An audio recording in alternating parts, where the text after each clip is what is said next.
reportāžas no notikumu vietām. Valdība sanāks uz ārkārtas. Saeima neatbalstīja ierosinājumu valdību. Vai ļaudis novados spēj? Gan Kurzemes, gan Vidzemes, kā arī Zemgals. Teātris piedāvā uzsvērt mākslinieciskas kvalitātes. Kultūras un izklaides ziņās uzzināsim. Kā pārvar krīzi? Par svarīgāko.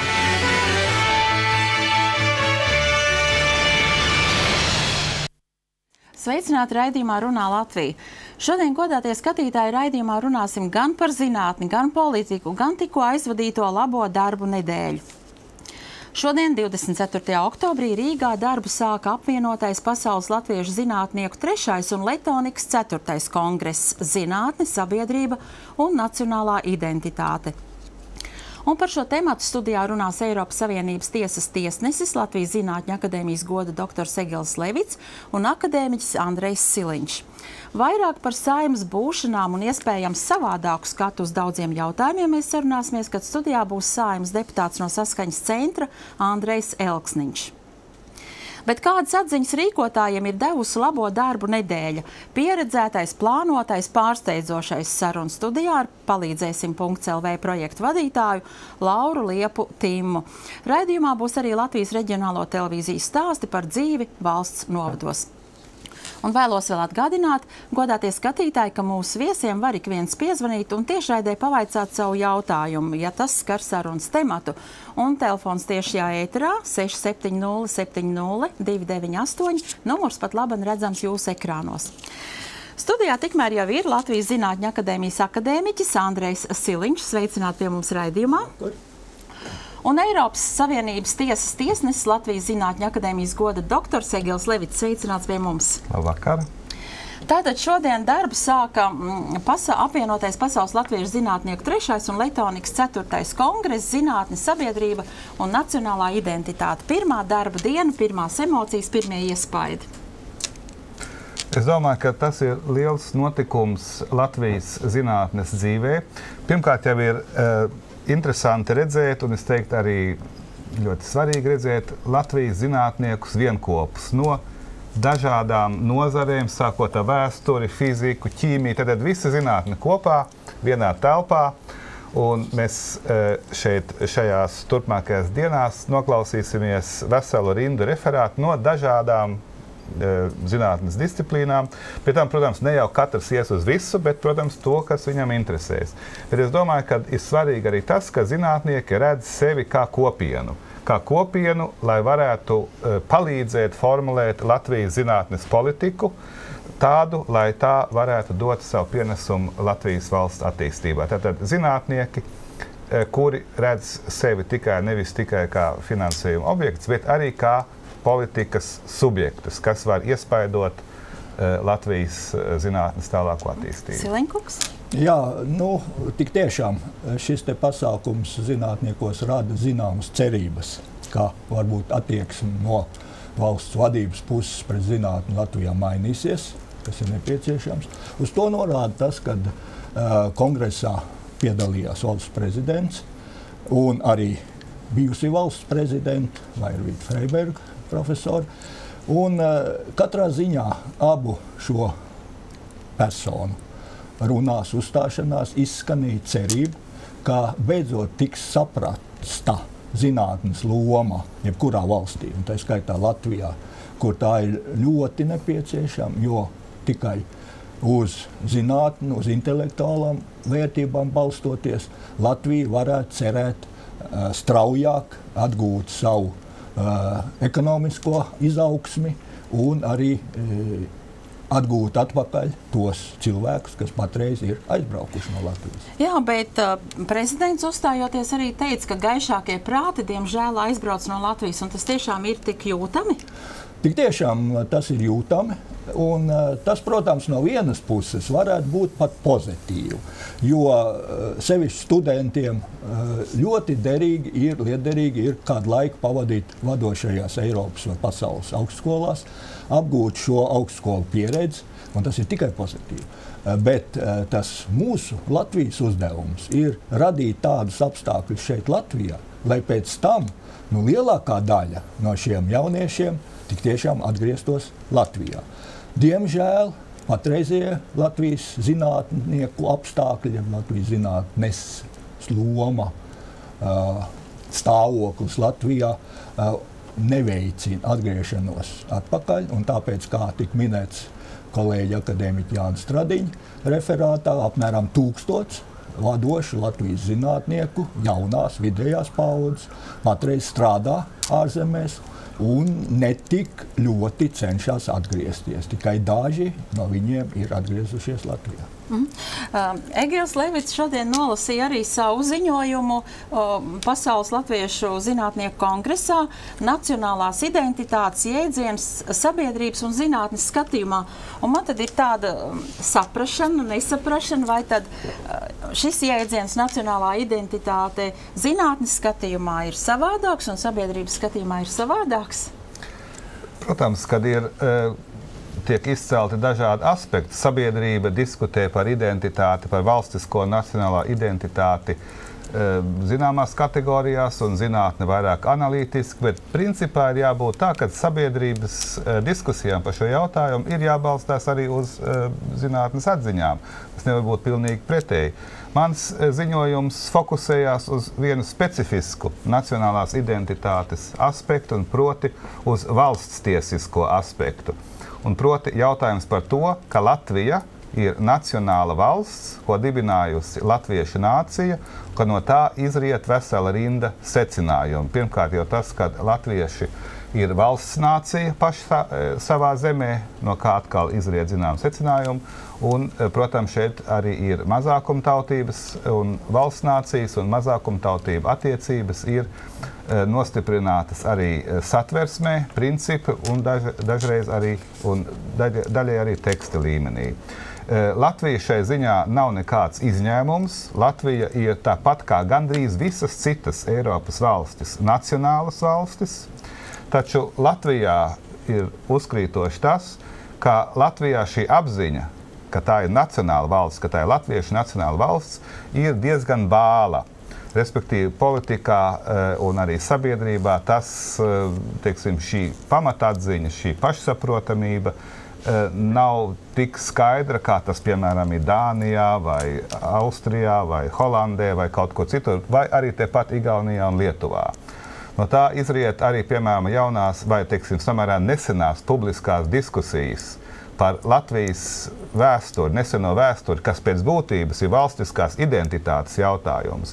Es domāju, ka tas ir Latvijas specifika, mēs par to neesam vēl gluži skaidrībā, par to, kas jau ir noteikti satversmē, kas Eiropā ir normāli un pašsaprotami, bet kur mums vēl acīm redzot ir nepieciešams piedomāt, lai nonāktu pie attiecīgiem secinājumiem. Jā, tāpēc laikam arī ik pa laikam ir svarīgi atgādināt, ka Latvija kā Eiropas valsts vienlaikus ir arī latviešu nacionāla valsts, un tas vairāk laikam izejot no tā, ko tu teici, jāsaprot, ir tā kā tas vairāk jāatgādina nevis Eiropai, bet pašiem te Latvijā visiem, vai ne?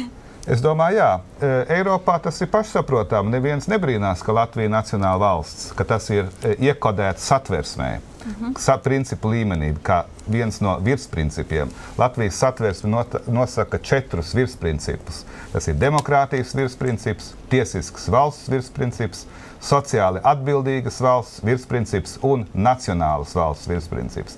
Šie virsprincipi īstenojās pārējās satversmes normās un likumos. Un arī šim nacionālas valsts virsprincipam ir jāīstenojās attiecīgā valsts attieksmē.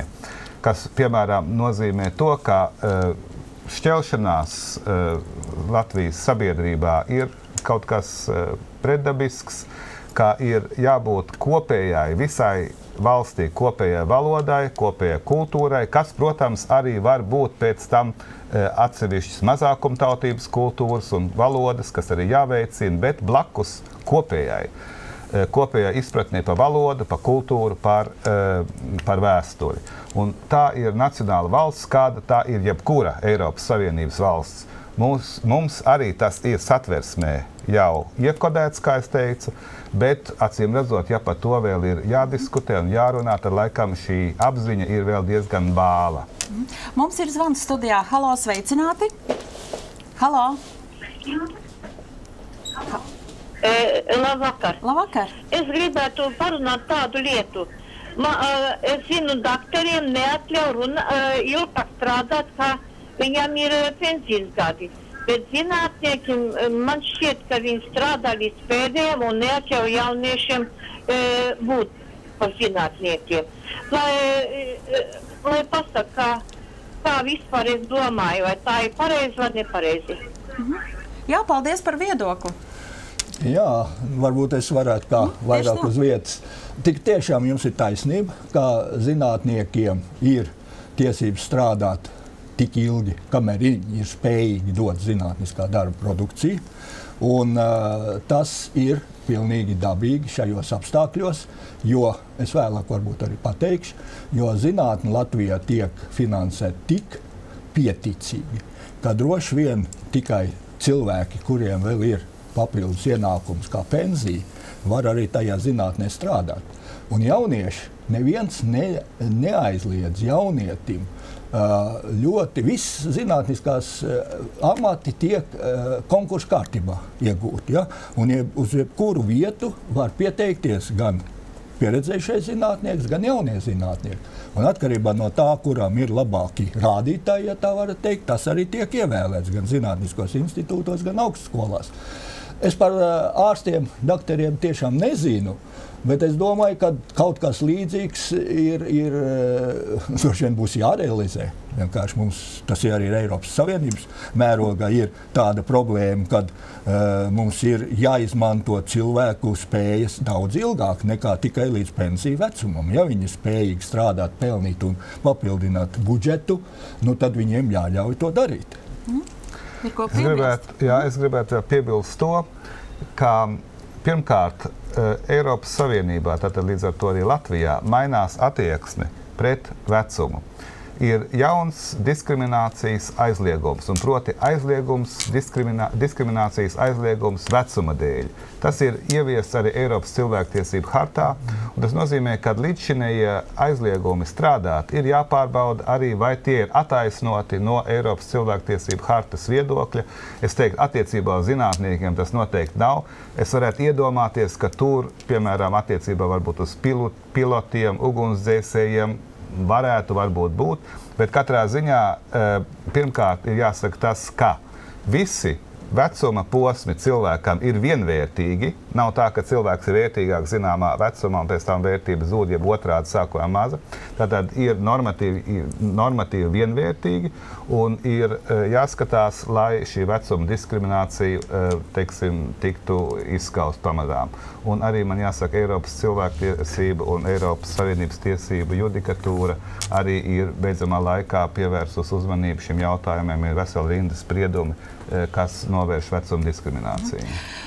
Ja jau mēs iesākām runāt par zinātni un to, ka tur strādā ilgspējīgi, strādā arī tādi jau cienījumos gados zinātnieki, tad par finansējumu zinātnei. Vai tiešām tā ir taisnība, ka tas ir viens no zemākajiem Eiropā, Latvijā, šis finansējums, valsts finansējums zinātnei? Diemžēl. To arī minēja profesora Vaivīķa Freiberga. Diemžēl ir tāda ļoti bieza grāmata statistikas dati. Un tur Latvija tik tiešām Eiropas Savienības valstu starpā ir pati pēdējā zinātnes finansējumā kā procents no iekšzemes koprodukta. Tas ir 0,47. Ja tas varbūt liktos pat nemaz tik slikti, 0,47 Eiropas Savienībā vidēji 2, tas būtu 5 reizes sliktāk. Bet ir viens cits moments, kuru es arī gribu uzsvērt. Ir tāds moments, ka nesen bija seminārs Briselē, kur salīdzināja zinātnieku darbu Amerikas Savienotās valstīs un Eiropas Savienībā. Nav nekāds noslēpums, ka joprojām no Eiropas Savienības zinātnieki plūst uz Amerikas Savienotajām valstīm. Un iemesls, kā viens no pamatiemesliem, tika uzsvērts tas, ka Amerikas Savienotās valstīs vidēji viens zinātnieks gadā saņem 300,000 eiro. Tā, protams, viss nav alga, apmēram pusalga, bet 300,000 eiro. Eiropas Savienībā viens zinātnieks vidēji gadā saņem 100,000 eiro. Arī tāpat pusapmēram alga. Bet Latvijā, ja valsts finansējumu izdala zinātnieku skaitu, tad tas skaitlis ir 6,000 eiro. Tātad Latvijā īstenībā zinātnieks vidēji saņēma 17 reizes mazāk nekā Eiropas Savienībā un vesels 50 reizes mazāk nekā Amerikas Savienotajās valstīs. Jā. Noslēgumu es varu teikt, ka droši vien mums ar izbrīni jāskatās un jāizturās pret tiem cilvēkiem, kas joprojām strādā Latvijas zinātnē. Jūs esat arī Latvijas zinātnes padomes priekšsēdētājs un gribētu zināt, vai patieši kāda ir jūsu iespēja, vai valsts neapzināti tā kā novājina zinātni, vai iemetusi ir to zinātni tādā izķepurošanās variantā, un, ja izķepurosies, tad tos atbalstīs, ja neizķepurosies, būs mazāk, kur naudu tērēt. Par zinātni neviena lieta valdība ir, protams, sapratusi. Par zinātni nav jāuztraucās. Es varu pateikt, ka Latvijas zinātni būs, bet cik daudz no tās būs Latvijā, tas ir jautājums. Jo konkrēti runājot, teiksim, es esmu fiziķis, mēs Latvijā ir apmēram 200 aktīvi strādājoši fiziķi. Eiropas Savienībā ir tāds darba piedāvājums fiziķiem, kur ir 800 brīvas vietas. Tātad iespējas kaut kur citur strādāt ir. Jautājums ir attieksme, politiķa izpratne. Un izpratnē tošām es domāju, ka mums ir jāpanāk, lai tā būtu daudz labāk, jo, ja mums ir jāatrod 100 miljoni, ko glābt banku, apmēram gandrīz 100 miljonus, ko glābt aviokompāniju, tad tos var atrast viegli.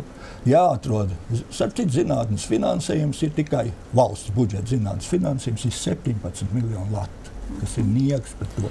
Tātad īstenībā ir labas gribas jautājums, un laikam tā neizpratni tur, ka negrib saprast, ka zinātne dažreiz arī tieši, bet pamatā netieši zinātnes atdeve ir daudz lielāka kā jebkura cita biznesa atdeve. Ja sarēķināts, ka viens zinātnē ieguldīts vienalga dolārs vai vēl kaut kas, pēc kāda laika noteikti nes 4 reizes lielāku atdevu atpakaļ. To nesaprot. Manā uztverē Latvijas zinātnieku, un ja runā par zinātnes padomu, tad tas ir viens no uzdevumiem panākt, lai šī izpratne politiķiem būtu. Labu nodomu līmenī viss ir kārtībā, bet realizācijas līmenī klibo. Parasti atrod kaut ko daudz steidzīgāk, daudz degošāk, nezinu īsti kāpēc, bet atrod.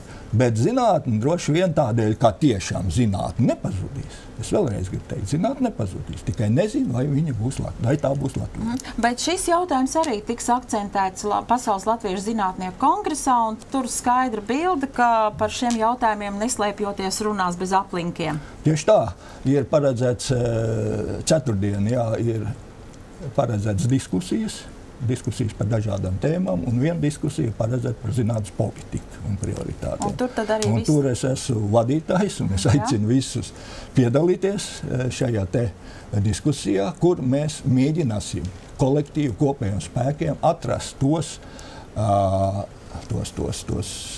veidus, kādā veidā panākt.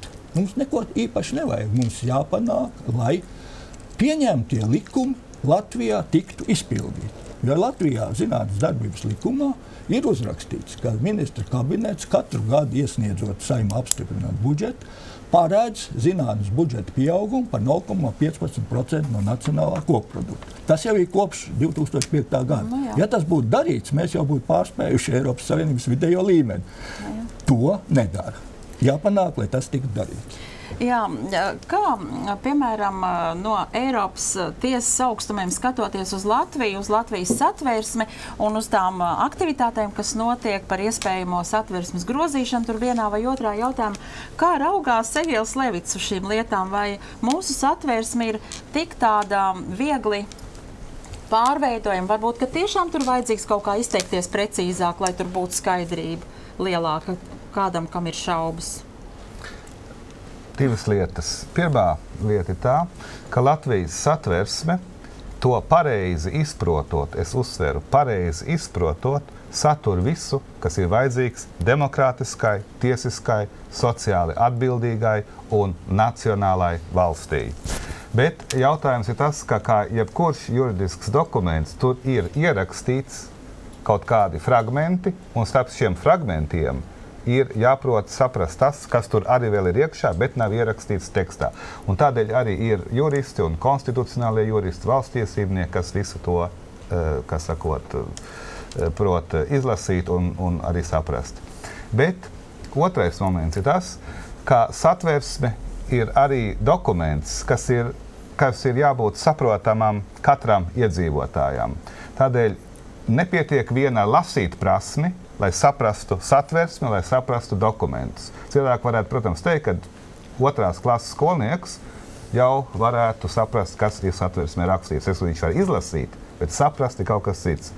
Un tādēļ es domāju, ka dažreiz ir labāk, ka to, kas satversmē ir ierakstīts, vai, teiksim, kas satversmē ir ietverts, es gribēju teikt, ka satversmē ir ietverts principu līmenī, piemēram, nacionālas valsts princips, ka to var ierakstīt arī tekstā. Latvija ir, un tad es teiktu visus 4 galvenos virsprincipus, tātad varētu teikt tā, Latvija ir demokrātiska, tiesiska, sociāli atbildīga un nacionāla valsts. Tas cilvēkam, teiksim, kas nav jurists, tad padarīt skaidrākus šos principus. Bet es vēlreiz uzsveru, tie principi arī šodien ir satversmē, un arī satversmes tiesa, iztulkojot satversmi, interpretējot to, tos arī piemēro. Un tādēļ es iesaku, ja gadījumā panāk vienošanos par satversmes grozījumiem, es ieteiktu šos principus arī ierakstīt skaidrā tekstā, padarīt tos redzamus, kas tagad ir saprotami galvenokārt juristiem, bet es domāju, ka to vajadzētu popularizēt, lai arī visiem būtu saprotams. Bet es teiktu, ka tas nāktu pa labu, bet tas netraucē satversmi piemērot attiecīgi jau šodien. Bet šī procedūra, lai mainītu satversmi, viņi ir ļoti sarežģīti, varbūt tur cilvēki sāks dumpoties, buntoties un nesapratīs, kādēļ tas ir īsti vajadzīgs. Es domāju, ka satversmes grozījumi ir sarežģīti. Viņiem ir jābūt sarežģītiem, lai katru dienu nenāktu ar jauniem satversmes grozījumiem. Tomēr man jāsaka, ka kopš neatkarības atjaunošanas satversmi grozījumi, es domāju, apmēram 10 reizes jau. Tā kā tas ir iespējams, to var arī darīt. Šoreiz, ja panāk par to politisko vienošanos, un proti nevis grozīt pēc būtības, bet ierakstīt to, lai katram tas būtu saprotams. Tad es ieteiktu, ka tas būtu jēdzīgi un vēlams to arī darīt. Un es attiektos pret to pozitīvi. Un tas arī mazinātu varbūt to iespējamo spriedzi, iespējamos tulkojumus dažādus un iespējamo dažādo sapratni, lai, teiksim, lai kāds to arī nebūtu pēc izcelsmes vai pēc nacionalitātes piederīgais, ja tas Latvijas pamatiedzīvotājs un pilsonis, tad tu skaidri zini. Tas arī atvieglot varbūt to sapratni. Jā, protams, sapratni par to, ka tāpēc, ka Latvija ir nacionāla valsts, šeit valsts valoda ir latviešu valoda, kam ir jābūt kopējai valodai visiem valsts iedzīvotājiem, neatkarīgi no statusa, ka latviešu kultūra ir jāatbalsta, un es varētu citēt Igaunijas konstitūcijas attiecīgu pantu. Igaunijas konstitūcijā teikts, Igaunijas valsts uzdevums ir saglabāt, uzturēt un attīstīt igauņu nāciju, igauņu valodu un igauņu kultūru cauri gadsimtiem. Arī šis laika moments ir noteikti. Es domāju, tas ir ļoti perfekts un ļoti labs formulējums, un kaut ko līdzīgu varētu arī attiecībā uz nacionālās valsts virsprincipu ierakstīt arī Latvijas satversmē. Un kā no Eiropas augstumiem izskatās Latvijas, teiksim, nacionālā valsts, Latvija, kāda izskatās? Tāda attīstoša vai tāda stagnējoša vai... Es teiktu, ka Eiropas augstuma tas tā dīvains. Teiksim tā, katrā ziņā tas, ka Latvija ir nacionāla valsts, tieši tāpēc, ka Eiropā visas Eiropas Savienības valsts ir nacionāla valsts, tas neliekās ne kaut kas īpašs, ne kaut kas dīvains. Dīvains liekas drīzāk tas, ka ir šis bāluma moments nacionālās valsts īstenošanā. Bet katrā ziņā tas ir, ja Latvija ir eiropiska valsts, tad tā ir arī nacionāla valsts. Un varbūt nobeidzot sarunu, atgriežamies vēl pie kongresa diviem aspektiem. Pirmais ir par to, vai zinātne, kāda jums ir sajūta, vai zinātne kā neatkarīgs, demokrātisks un attīstīts valsts pamats, vai varēs par to runāt jau pēc 2015. gada? Jā, vajadzēs. Ja par to nerunās pēc 2015. tad droši vien mēs sāksim apšaubīt to, ko Levita kungs pateica. Sāksim apšaubīt, vai vispār tāda valsts pastāv. Jo valsts bez zinātnes, sevišķi tāda valsts, kurai nav dabas bagātības lielas, nav citas bagātības kā cilvēka resursi. Un ja cilvēka resursi paši principiāli svarīgākie cilvēku resursi atstāja valsts, tad ir apdraudēta valsts pastāvēšana. Es gribētu piebilst pie iepriekš teiktā, ka ministru kabinets pirms apmēram nedēļas ir pieņēmis pirmo nopietno dokumentu, kur atspoguļotas nacionālās valsts princips. Tas ir kultūras ministrijas izstrādātās pamatnostādnes, kur ir izanalizēta šī situācija un proti izanalizēta bez kaut kādiem aplinkiem un kur ir noteikts tas, ko Latvijā vajadzētu darīt, lai īstenot šo satversmē ietverto principu. Un es domāju, ka šis pamatdokuments, kas pirmo reizi pēc 20 gadiem ir šādā veidā šo problēmu skatās, kad būtu vērts, protams, un vēlams, ka arī to realizētu nākamā valdība. Attiecībā uz zinātni es gribēju pateikt, ka bieži dzirdētais arguments, ka nav naudas, tas šeit nefunkcionē, jo iet runa par procentu no valsts kopējā produkta. Un ja mēs sakām par procentu 0,5, 1 vai 2%, tas ir prioritātes jautājums, bet nevis absolūtās naudas summas jautājums. Tas nozīmē, ko mēs uzskatām par prioritāti, un, protams, ir degošas vajadzības visur, bet kā mēs šīs degošās vajadzības sakārtojam vienā prioritāšu secībā. Un mums jāsaka, ka sakārtojot šīs degošās vajadzības prioritāšu secībā, Latvija līdz šim zinātnē ir piešķīrusi zemāku vietu nekā, piemēram, Igaunija, Lietuva un faktiski visas citas Eiropas Savienības valstis. Lai gan katrā partijas programmā, kas startē uz vēlēšanām, ir sadaļa kāda, ka ir jāattīsta zinātne, jāatbalsta un jādod zinātnē, tur, teiksim, attīstības grūdienis. Bet, diemžēl, tā īstenošana ir kā ir, bet vārdi ir labi. Pavisam vēlreiz, tātad mums ir ļoti labi nodomi. Un tie ir ierakstīti likumos, tie ir ierakstīti stratēģijās, un visur tie nodomi ir tiešām ļoti labi un atzīstami. Un izskatās no ārpuses, skatoties uz nodomiem, ka Latvijā viss ir kārtībā. Bet īstenībā, kas ir, un droši vien tur arī zinātniekiem savu atbildību jāuzņemās, ka šie nodomi netiek realizēti. Un laikam zinātniekiem jābūt ir aktīvākiem un kaut kādā veidā, protams, demokrātiskā veidā jāpanāk, lai visi labie nodomi, vispirms likums, tiktu realizēts. Jā, un šo Pasaules latviešu zinātnieku kongresu, kā nevienu citu kongresu, pavada arī un kuplina vairākas izstādes, dažādas izstādes, un šodien tika atklāta arī viena no tām 4 svarīgākās latviešu trimdas politiskās akcijas ārzemēs padomju okupācijas laikā.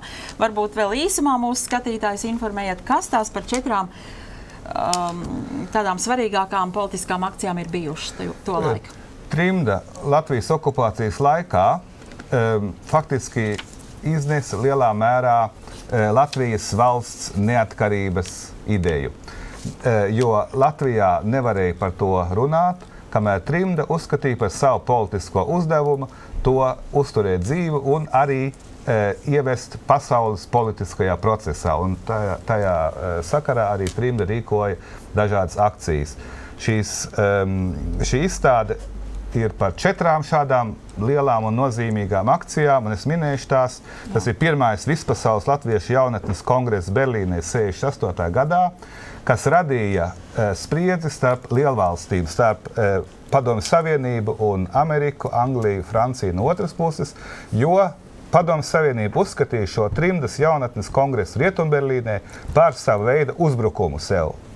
Tas, protams, latviešu jauniešiem bija ļoti, pacilājoši, un tas ir viens no šādiem notikumiem, jo tas pacēla Baltijas jautājumu starptautiskā līmenī. Otrs ir akcijas pret Austrālijas valdības okupācijas atzīšanu 72. gadā, tad Eiropas drošības sadarbības konferences akcijas 75. gadā, kā Padomju Savienība vēlējās, lai Rietumvalstis panāk Baltijas valstu okupācijas un aneksijas atzīšanu.